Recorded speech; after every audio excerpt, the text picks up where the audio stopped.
Là, je fais cette vidéo depuis Koh Samet en Thaïlande, d'une petite île au large de Rayong, qui est au sud-est de Bangkok. Voilà. On est sur un spot magnifique. Et tout ça, je peux me le permettre parce que déjà j'ai un bon job, je gagne pas mal d'argent. Et en plus, j'arrive à faire fructifier cet argent pour pas bosser trop et avoir le temps d'en profiter.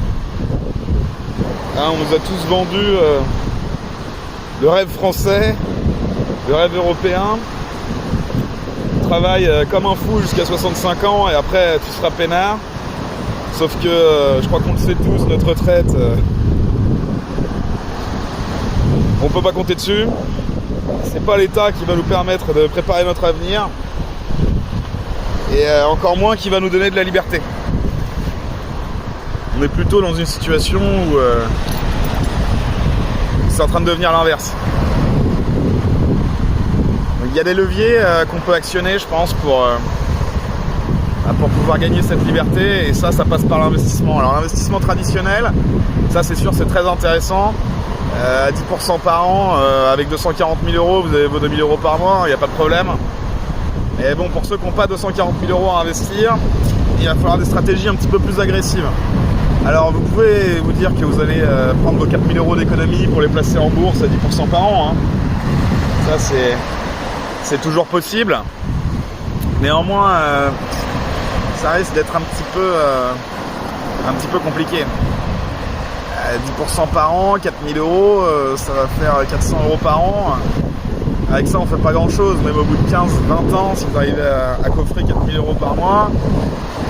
Bon, là, on commence à parler, au bout de 15-20 ans, avec les intérêts composés, ça commence à faire des belles sommes. Mais est-ce que vous avez 15 ou 20 ans de votre vie à perdre dans un travail qui vous rend pas heureux et où vous vous épanouissez pas, dans une vie où vous rêvez de ça sans jamais pouvoir l'obtenir? Il y a d'autres stratégies qui peuvent être payantes. Alors je vous dis pas d'investir tout votre cash dans le bitcoin, dans les crypto-monnaies, mais là on a vu qu'il y a eu des x10, des x15 qui ont été faits au début de ce bull run sur certaines cryptos. Pas forcément celles auxquelles on s'attendait, celles qui ont le plus de fondamentaux finalement. C'est pas forcément celles qui rapportent le plus de pognon. Et voilà. Un petit gars. Hello. Ah, sorry. À part les investissements traditionnels, on nous explique pas grand chose. Tout ça est assez obscur. Moi, je vais vous partager ma stratégie crypto pour le bull run à venir. Alors, vous n'êtes pas obligé d'adhérer 100% à ce plan, mais ça peut vous donner des pistes de réflexion.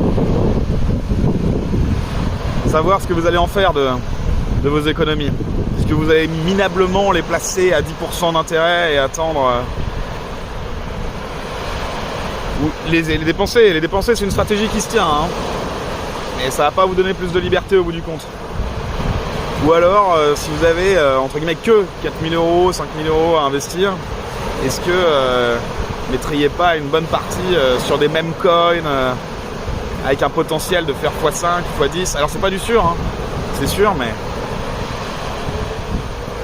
là, ce qu'on voit, c'est que pendant ce bull run, il y a déjà deux mêmes coins qui ont explosé, qui étaient les main coins de l'ancien bull run.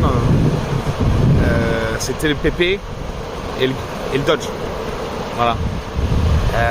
C'est basé sur rien. Hein, on n'a pas d'infrastructure, on n'a pas de fonction à tout ça. Mais les monnaies et les crypto-monnaies, c'est souvent basé sur rien en fait. Le Bitcoin est basé sur rien. Ça vaut rien un Bitcoin, ça sert à rien.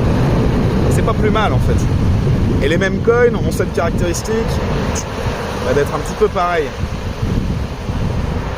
Là, il y a peut-être une opportunité à saisir. Alors je dis pas, là il y a une belle correction qui a déjà eu lieu, qui a fait un petit peu peur à tout le monde. On a perdu 7-8% sur le Bitcoin, plus sur certains altcoins. Il faut voir d'où on vient avant. On a eu des remontées fulgurantes. Des x10 comme je disais sur les mêmes coins. Alors voilà, qu'est-ce que ça va être votre stratégie? Est-ce qu'on va pas attendre une petite correction de ces mêmes coins pour remettre une petite pièce dessus? On parle de quoi? On parle de 200 $, 300 $. Ça peut permettre de faire un x4, x5 encore peut-être pendant ce bull run. Alors, rien n'est sûr dans tout ça. Mais ça peut être l'opportunité d'une vie, parce que commencer avec des placements qui font un x4, x5 sur 2 fois 500 $, ça donne un bon départ pour investir derrière. Ça vous offre des mois et des mois de liberté, du temps pour avancer sur des projets, sur les entreprises. Je pense que tout ça c'est à envisager. En tout cas, moi je partage ma petite expérience de petit investisseur. Et là aujourd'hui, ce voyage, je le paye sur mes économies, mon travail, mais aussi quelques bons investissements, notamment en crypto. Alors, je suis aussi un peu sur le marché boursier traditionnel, PEA, France, un peu de compte titres. Mais essentiellement, là, ce qui m'a rapporté le plus d'argent jusqu'à maintenant, qui est beaucoup moins long terme, beaucoup plus court terme, c'est les cryptos. Et en ce moment, il y a un gros bull run. Donc, je pense que c'est le moment d'en profiter. Donc, je partage ça avec la commu. Et puis, voilà. Advienne que pourra, comme on dit. En tout cas, ça, c'est pas un conseil d'investissement. C'est juste mon expérience personnelle que je relate. Et voilà.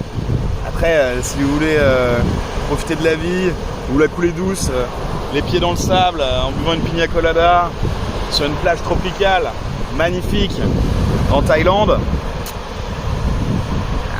peut-être jeter un œil à tout cet univers de crypto-monnaie, ça peut être une bonne idée de s'y intéresser. Alors c'est sûr, le mieux c'est d'avoir acheté du Bitcoin à 15 000 $, et là vous êtes bien. Mais à mon avis, le bull run n'est pas terminé, on va passer les 100 000 sur le Bitcoin, on aura probablement des belles corrections et des opportunités d'achat pendant ce bull run. Alors je vais essayer de publier régulièrement. Abonne-toi, mets un petit like et prends soin de ton petit portefeuille.